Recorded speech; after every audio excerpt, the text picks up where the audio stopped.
Carlos I de España y V de Alemania.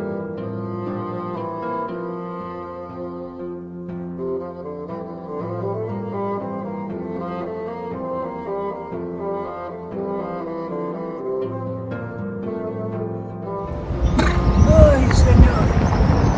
¡Valladolid! ¡Bendita villa! Largas jornadas he estado yo en esta santa ciudad. Y aquí, en el lugar en el que me encuentro, muchos de los eventos importantes de mi vida han sucedido.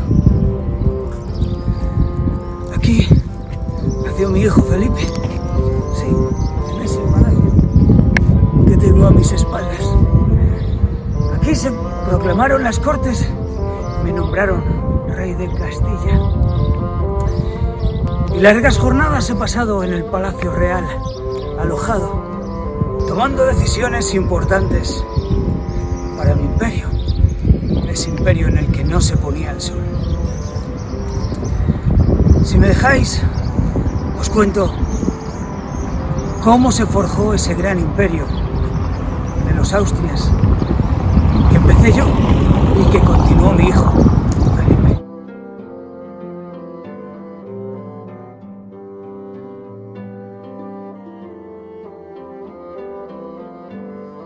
La historia de mi vida comienza con un acúmulo de fatales desdichas para mis abuelos, los Reyes Católicos. Como bien sabéis, los Reyes Católicos tuvieron 5 hijos. La mayor, Isabel; el segundo, el príncipe Juan; la tercera, mi madre Juana; la cuarta, María; y por último, la más pequeña, Catalina. Juan, nombrado príncipe heredero de Castilla y de Aragón, tuvo una fatal desdicha, ya que camino de la boda de su hermana mayor Isabel, en 1497, sufrió de fiebres y murió. Con la muerte de Juan también murió el linaje de los Trastámara. La siguiente en la línea sucesoria era Isabel, la mayor. Pero en 1498, y tras un parto, también falleció. Tras estas muertes, el sueño de los Reyes Católicos de ver unidos ambos reinos en uno solo, poco a poco se iba apagando. La siguiente en la línea sucesoria sería mi madre, Juana, pero ya daba ciertos síntomas de locura. A Juana de Castilla, mi madre, la casaron en 1496 con el archiduque de Austria, duque de Borgoña, Brabante y conde de Flandes. Mi padre, Felipe el Hermoso.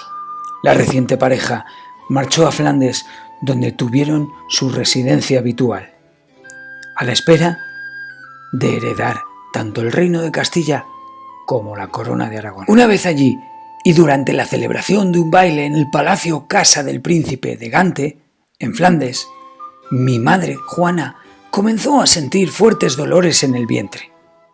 Creyendo que se debían a una mala digestión, acudió al baño y allí, sin ayuda de nadie, dio a luz a su primer hijo varón, a las 3:30 de la madrugada del martes 24 de febrero de 1500. Ese hijo varón era yo, Carlos I de las Españas y V del Sacro Imperio. A pesar de la alegría por mi nacimiento y de haber dado a luz a un hijo varón, mi madre Juana se mostraba cada vez más inestable debido a su continua soledad y a las persistentes infidelidades de mi padre Felipe. Esta continua inestabilidad emocional de mi madre Juana se vio acrecentada por la muerte de mi abuela Isabel la Católica el 24 de noviembre de 1504. Tras la muerte de Isabel la Católica y la marcha de Fernando a Aragón, ya que los nobles no le querían como rey, a mi padre Felipe y a mi madre Juana en 1506 les nombraron reyes de Castilla. Pero poco duró la alegría. Unos meses después, mi padre Felipe I de Castilla murió por unas fiebres tras beber un vaso de agua. O eso cuentan las crónicas oficiales, aunque las malas lenguas dicen que lo envenenó mi abuelo Fernando el Católico, ya que su relación no era muy buena. Ante tal situación se planteaba un problema en el gobierno del Reino de Castilla. Juana no podía gobernar. Yo, Carlos, era demasiado pequeño, así que el cardenal Cisneros asumió la regencia de Castilla y pidió a los nobles que aceptaran a Fernando el Católico como gobernador. Así que durante ese tiempo, entre el cardenal Cisneros y mi abuelo Fernando, el reino de Castilla fue gobernado con éxito. Pero en 1516 muere mi abuelo Fernando el Católico y le pasa todas las posesiones a mi madre, Juana de Castilla. Desde mi nacimiento hasta la muerte de mi abuelo Fernando el Católico, mi vida transcurrió en Flandes, entre Gante y Bruselas. Recibí una educación exquisita gracias a mi tía Margarita de Austria y a la insistencia de mi abuelo Fernando el Católico porque aprendiera la lengua castellana. Así que a los 17 años de edad viajé por primera vez a España para reclamar el trono de Castilla y de Aragón. En las Cortes de Valladolid me nombraron rey de Castilla, pero con muchas reservas, ya que los nobles no querían tener un rey extranjero. Eran más partidarios de mi hermano Fernando, así que me pusieron la condición de reinar con mi madre Juana. Después viajé hacia Barcelona para que me aceptasen y me nombrasen rey de Aragón. Pero en el camino me enteré de que mi abuelo Maximiliano de Austria había fallecido. Yo era el heredero natural de su reino, así que a los 20 años de edad me vi rey de Castilla, rey de Aragón y rey del Sacro Imperio. Debido a mi inexperiencia y a mi juventud, nombré para que me ayudasen en el gobierno a consejeros de Flandes. Esto no gustó mucho ni en el reino de Castilla ni en el reino de Aragón. Así que en 1520, tanto en Valencia como en Toledo, se levantaron en armas y empezó la revolución de las comunidades y las germanías. Los líderes de la rebelión de las comunidades, Bravo, Padilla y Maldonado, pretendían que dejase de cobrar impuestos y que retomase el reino a mi madre Juana, o inclusive a mi hermano Fernando. Pero en 1521, en abril para más señas, en Villalar hice justicia a los que justicia me pedían. Así que decapité a Bravo, Padilla y Maldonado. A los 26 años de edad, en la ciudad de Sevilla, en 1526, contraje matrimonio con la guapísima Isabel de Avis de Portugal. En un principio el casamiento era un casamiento con un acuerdo político, pero poco a poco nos fuimos enamorando el uno del otro. Aparentemente la suerte me sonreía. Tenía una bella esposa. En 1530 me nombraron emperador del Sacro Imperio y mis dominios iban desde Alemania, Hungría, Italia, España, las Américas. Pero comenzaron los problemas para mi reinado.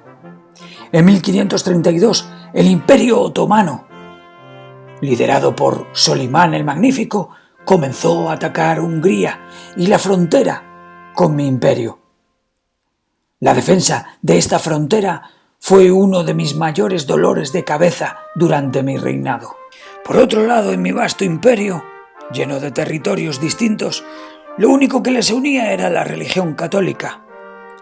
Pero apareció un monje alemán llamado Lutero, que contradecía la autoridad papal, a pesar de que estaba a favor de las Sagradas Escrituras, y comenzó con el protestantismo.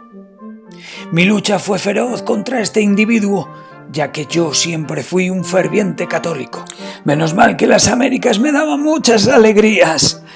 En Europa existían limitaciones económicas, pero las partidas de oro y las ricas rutas comerciales traídas desde América, gracias a Pizarro y a Hernán Cortés, paliaban la escasez de dinero en el continente.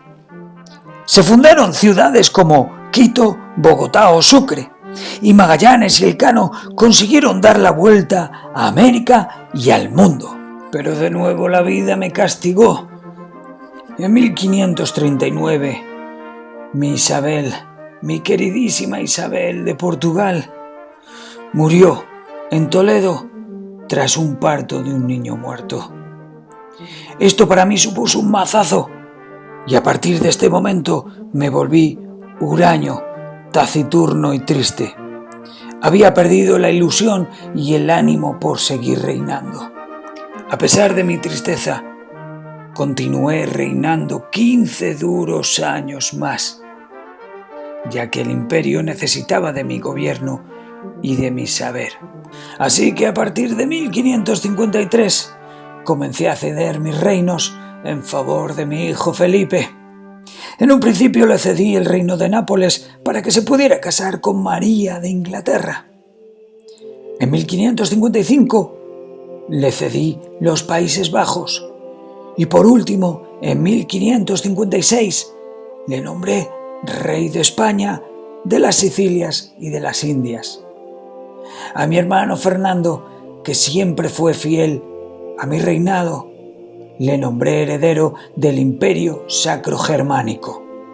Después de mi abdicación, decidí retirarme y descansar en el monasterio de los Jerónimos de Yuste, en Extremadura, y allí curarme de mis múltiples enfermedades: la gota, hemorroides, malas digestiones. Pero qué mejor sitio este, alejado de la corte, para estar tranquilo y vivir mis últimos días en paz. Un 21 de septiembre de 1558, mis días se agotaron y mis fuerzas decayeron y fallecí.